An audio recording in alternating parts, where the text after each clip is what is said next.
প্রথমে হচ্ছে voice change কাকে বলে, তাই তো? ক্রিয়া প্রকাশের ভঙ্গিকে বাচ্য বা ভয়েস বলে। ক্রিয়া প্রকাশের ভঙ্গিকে, ক্রিয়া মানে হচ্ছে ভার্ব, ভার্বের প্রকাশটাকে বলছে তোর বাচ্য বা ভয়েস। ক্রিয়ার প্রকাশকাল বলে দেয় কাজটি কর্তা করেছেন না কর্তাকে করানো হয়েছে। আমাদের জেনারেল সূত্র অনুযায়ী ভয়েস কয় ভাগে ভাগ করেছে? 2 ভাগে। এবারে আরো একটা ভাগ আছে, হ্যাঁ।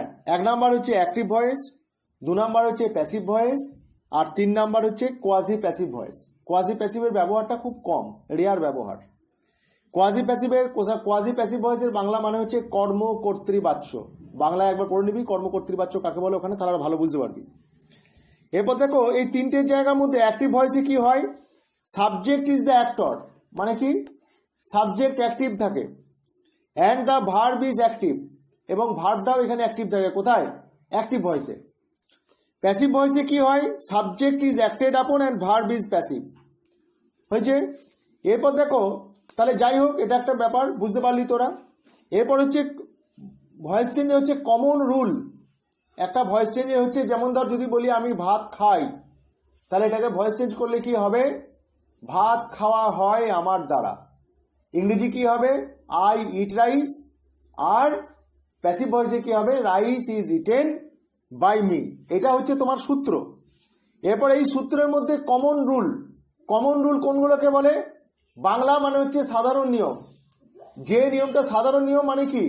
মানে যে নিয়মটার দ্বারা ভয়েস চেঞ্জ হয় সেইটা। কমন রুল কিরকম ধরনের হচ্ছে দেখো। 1 নাম্বার হচ্ছে কি? অ্যাক্টিভ ভয়েসের সাবজেক্ট প্যাসিভ ভয়েসের অবজেক্ট হয়, এবং বেশিরভাগ ক্ষেত্রে তার আগে প্রিপোজিশন বাই বসাতে হয়। বেশিরভাগ ক্ষেত্রে, ব্যতিক্রম দেখবি আছে এখানেগুলো ব্যবহার, যেমন নোয়ের পর কখনো বাই বসবে না, কি হবে সেখানে? টু বসে। সেটা ব্যতিক্রম আছে, আলাদা ব্যাপার, কিন্তু বেশিরভাগ ক্ষেত্রে আমাদেরকে ধরে নিতে হবে কি যে বাই বসে। একটা উদাহরণ দেখ কিরকম লেখা আছে। হি ইটস রাইস, মানে কি? সে ভাত খায়, ওইটা বললাম। দেখো তাহলে এখানে সাবজেক্ট হচ্ছে হি, অবজেক্ট হচ্ছে রাইস, অ্যাক্টিভ ভয়েসে। তাহলে প্যাসিভ ভয়েসে যখন কি লিখবি যে rice is eaten by him. এরপর নিয়মটা পড়লে কি লেখা আছে উপরে দেখ, অ্যাক্টিভ ভয়েসে সাবজেক্ট প্যাসিভ ভয়েসের অবজেক্ট হয়, এটা হচ্ছে নিয়ম, এবং তার আগে বাই বসে। 2 নাম্বার রুল হচ্ছে কি? Common rule. কমন রুল হচ্ছে অ্যাক্টিভ ভয়েসের অবজেক্ট প্যাসিভ ভয়েসের সাবজেক্ট হয়। আগেরটার মতনই যদি আমি করি যে হি ইটস রাইস, তাহলে উত্তরটা কি হবে? যে rice is eaten by me, একই ফর্মুলা। 3 নম্বর ফর্মুলাটা হচ্ছে ভাইটাল ফর্মুলা। 3 নম্বর ফর্মুলায় কি আছে না, হচ্ছে যে অ্যাক্টিভ ভয়েসকে প্যাসিভ ভয়েস করতে গেলেই ভার্বের থার্ড ফর্ম বসে। তার মানে যতবার তুমি প্যাসিভ ভয়েসে কোনো বাক্য লিখবে, ততবার তোমার ভার্বের থার্ড ফর্ম বসবে।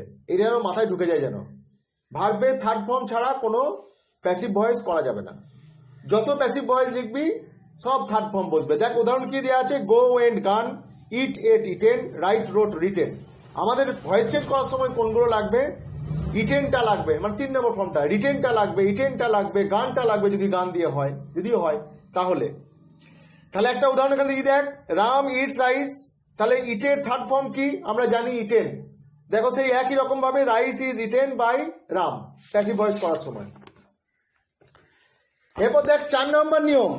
4 নম্বর নিয়মটা হচ্ছে কি, যেহেতু সাবজেক্ট এবং অবজেক্টের পরিবর্তন হয় ভয়েস চেঞ্জ করার সময়, সাবজেক্ট এবং অবজেক্টের পরিবর্তন হয়। 1 আর 2 নম্বর নিয়মে পড়েছি আমরা। সাবজেক্ট আর অবজেক্টের নিয়ম, সাবজেক্ট এবং অবজেক্ট পরিবর্তন হয় যখন আমরা ভয়েস চেঞ্জ করি, সেই জন্য কিছু কিছু প্রোনাউনের পরিবর্তন হয়। যেমন যদি প্রোনাউন যদি আই হয়, যদি প্যাসিভ ভয়েসে লিখি, তখন সেই আইটা কি হয়ে যাবে? মি হয়ে যাবে। একই রকম ভাবে উইটা হলে কি হবে? আস হয়ে যাবে। ইউটা হলে কোনো পরিবর্তন হবে না, ইউই থাকবে। কিংবা কোনো নাম থাকলে, রাম সাম যদু মধু যা থাকবে সেটা ওখানে বসে যাবে। হি থাকলে হিম, আর সি থাকলে হার, আর দে থাকলে দেম। এরপর হচ্ছে 5 নম্বর নিয়ম। 4 নম্বর নিয়ম হয়ে গেল। 5 নম্বর নিয়ম, যে অবজেক্ট চেনার পদ্ধতি। 5 নম্বর নিয়ম হচ্ছে অবজেক্ট চেনার পদ্ধতি। এটা তোমার গ্রামার বইয়ের নিয়ম নয়, এটা আমাদের তৈরি নিয়ম, একটা খুব সূক্ষ্মভাবে এবং খুব সোজাভাবে। যে একটা সেন্টেন্সে বা বাক্যে যদি ভার্বকে কি বা কে বা কি দিয়ে প্রশ্ন করিস বা কাকে দিয়ে যদি প্রশ্ন করিস, যে অংশটুকু আমি পাবো সেইটা হবে আমার অবজেক্ট। বাকি যে অংশটা পড়ে থাকবে সেটা আমার সেন্টেন্স অনুযায়ী আমি বসাবো, বাকি অংশটা যেখানে যেটা লাগবে সেখানে সেটা সেটা বসাবো। কিন্তু আমার মেন কথা হচ্ছে কি না, বাক্যের মধ্যে যে ভার্বটা থাকবে সেই ভার্বটাকে কি কাকে দিয়ে প্রশ্ন করলে যে উত্তরটা আমি পাবো, যেটুকু উত্তর আমি পাবো সেই উত্তরটা হবে আমার অবজেক্ট। বাকি যে অংশটা পড়ে থাকবে সেই অংশটা আমি অন্য যেখানটা কাজে লাগবে বাক্যটা সেখানে আমি বসাবো। হয়েছে? বুঝতে পেরেছো? যদি আমি বলি যে I went to market with my parents in the afternoon for buying something, কত বড় সেন্টেন্সটা? তখন বলি বাবরে স্যার বিশাল বড় সেন্টেন্স পড়েছে।